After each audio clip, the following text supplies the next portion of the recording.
नमस्कार, जय श्री राम। और आज हम आए हैं नागौर संगठन प्रभारी भाई साहब पुखराजी पहाड़िया जी के पास एक बहुत ही महत्वपूर्ण विषय में बात करने के लिए। आज लोकतंत्र की दिन दहाड़े हत्या हुई है। आज लोकतंत्र के इतिहास का काला दिन है। और ऐसा मैं क्यों कह रहा हूं? ऐसा मैं इसलिए कह रहा हूं क्योंकि संविधान की प्रति को जेब में रख करके घूमने वाले कांग्रेस के शहजादे राहुल गांधी और उनके समर्थकों ने भारतीय जनता पार्टी के दो सांसदों श्री प्रताप सारंगी जी और श्री मुकेश राजपूत जी को धक्का दिया, उन पर शारीरिक हमला किया।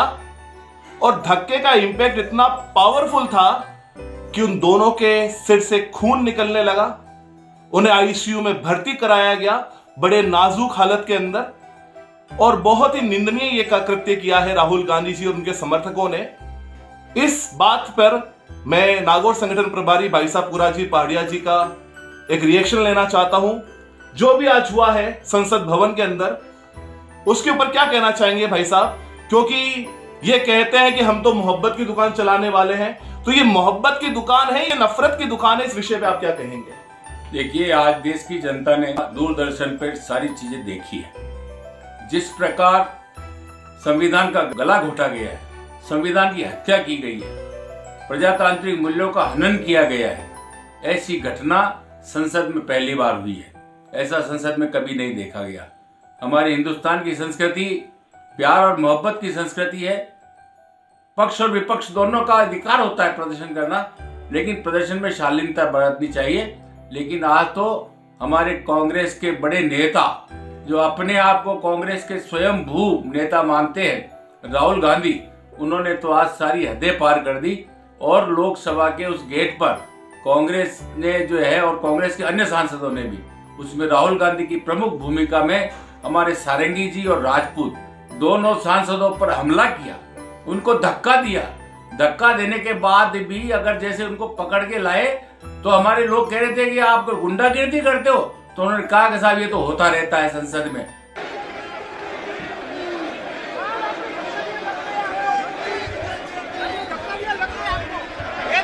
आपको शर्म नहीं आती है क्या राहुल? क्या शर्म नहीं आती है?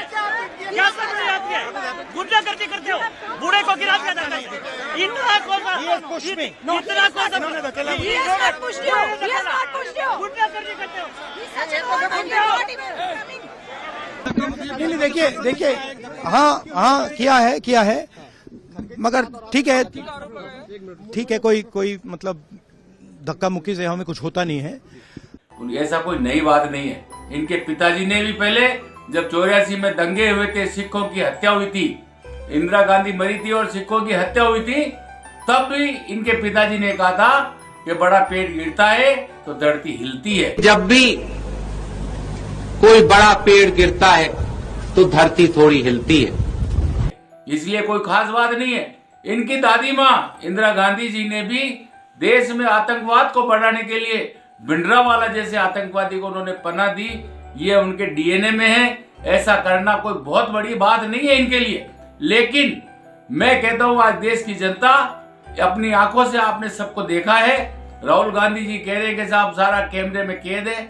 मैं तो कहता हूं इसकी जांच होगी, दूध का दूध पानी का पानी हो जाएगा। लेकिन ऐसे चरित्रहीन व्यक्ति को, जो अपने आप को कहता है कि मैं मोहब्बत की दुकान चलाता हूं, मोहब्बत की दुकान खोलने आया हूं, मैं संविधान की रक्षा करने के लिए आया हूं, उन्होंने संविधान का जिस प्रकार अपमान किया है, जो नफरत की दुकान वहां खोली है, मैं कहता हूं ऐसे व्यक्ति को संसद में रहने का कोई अधिकार नहीं है। इनको तुरंत सांसद पद से इस्तीफा देना चाहिए। और आज ये विपक्ष के नेता है, नेता प्रतिपक्ष के रूप में कहे जाते हैं। नेता प्रतिपक्ष की जिम्मेदारी होती है सदन को गरिमापूर्ण चलाना, लेकिन उन्होंने सारी गरिमा को तार तार किया है। इनकी बहन प्रियंका गांधी संसद भवन में एक बैग लेकर के पहुंची, काफी चर्चा का विषय रहा। आतंकी संगठन हमास को समर्थन देने वाले फिलिस्तीन के बैग लगा करके पहुंची थी। इस विषय पे आप क्या कहना चाहते हैं? अब तो ये आतंकी संगठनों के समर्थक राष्ट्रों का करने लगे खुला प्रचार अपने संसद भवन में। देखिए, इनका जिंदगी भर यही काम रहा। इनकी 3 पीढ़ियां यही, 4 पीढ़ियां यही करते आई है। इन्होंने हमेशा आतंकवादियों को पनाह दी है, आतंकवादियों को शे दी है, जो देश में अशांति पैदा करते हैं, जो देश में देश का कानून नहीं मानते, ऐसे लोगों के साथ ये हमेशा खड़े रहते हैं। इसलिए फिलिस्तीन का बैग जो लेकर के आई वो इसी बात का प्रमाण है कि ये आतंकवाद के पोषक है, आतंकवाद के समर्थक है। कहा जा रहा है कि अमित शाह जी ने अंबेडकर जी का अपमान किया और ये लोग बड़ा खतरनाक माहौल बना रहे हैं संसद भवन में। तस्वीरें लेकर के अंबेडकर जी की ये बाहर प्रदर्शन कर रहे हैं, हो हल्ला मचा रहे हैं, संसद भवन की जो प्रक्रिया होती है उसको चलने नहीं दे रहे हैं और कह रहे हैं कि हम अंबेडकरवादी मूल्यों पर चलने वाले लोग हैं। तो क्या ऐसा सत्य है? क्या कांग्रेस अंबेडकरवादी मूल्यों पर चलने वाली पार्टी है? क्या ये अंबेडकर जी का सम्मान करती है? इस विषय में आप क्या कहेंगे? देखिए, पहली संसद का जब गठन हुआ उसमें 2 गैर कांग्रेसी सांसद थे, भीमराव अंबेडकर और डॉक्टर श्यामा प्रसाद मुखर्जी। श्यामा प्रसाद मुखर्जी ने तो इसलिए पिंड छुड़ाया कि ये मुस्लिम परस्त नीतियां इनकी है, जो कि उनको श्यामा प्रसाद मुखर्जी को पसंद नहीं थी। उन्होंने कहा ये देश के लिए घातक सिद्ध होगा, तो उन्होंने उस मंत्रिमंडल से इस्तीफा दिया। उसके बाद थे भीमराव अंबेडकर साहब। अंबेडकर साहब भी, उन्होंने भी कहा कि मेरे संविधान का दुरुपयोग हो रहा है, संविधान में संशोधन हो रहा है, संविधान का अपमान कर रहे हैं। तो उन्होंने भी आनाकानी करके उन्होंने भी कहा मैं आपके साथ नहीं रह सकता। फिर संसद का चुनाव लड़ा तो पंडित नेहरू जी ने उनके खिलाफ जाकर के चुनाव प्रचार किया। खुद ने इंदिरा गांधी ने भारत रत्न लिया, राजीव गांधी ने भारत रत्न लिया, लेकिन अंबेडकर साहब को भारत रत्न देने का इन्होंने जरूरत महसूस नहीं की। और भारतीय जनता पार्टी की सरकार आते ही सबसे पहले अपने अंबेडकर जी को भारत रत्न दिया गया। संसद भवन में अंबेडकर जी की तस्वीर लगाई गई। इसके अलावा भी अंबेडकर जी का जहाँ निवास स्थान है, जहाँ उनकी दीक्षा स्थली है, जहाँ उनकी शिक्षा स्थली है, जहाँ उनका निर्माण स्थली है, ऐसे करके पंच तीर्थ का निर्माण अगर किसी ने कराया तो वो भारतीय जनता पार्टी ने कराया।